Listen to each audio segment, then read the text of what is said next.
Palavra, presidente. Bom dia, representando a UAB, né? Líder comunitário de muito tempo.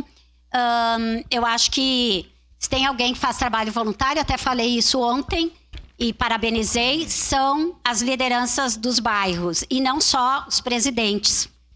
Todas as associações, todas as pessoas que compõem a associação estão ali trabalhando. Eu conheço muita gente que faz isso e acho que esse é importante, valorizar todas as pessoas, mas eu queria comentar um pouco essa questão do orçamento participativo que começou com o prefeito Pepe Vargas, seguiu como orçamento comunitário até o governo do Alceu Barbosa e, infelizmente, parou.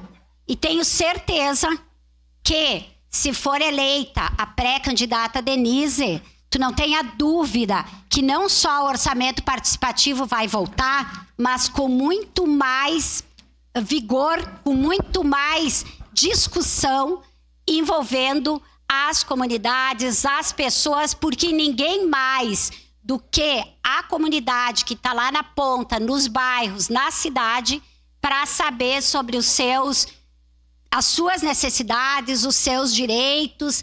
Então, isto vai ser garantido, não tenho a mínima dúvida. Mas eu quero aqui dizer que nós, vereadores e vereadoras, assim como o poder executivo, precisa muito das AMOBs e da UAB.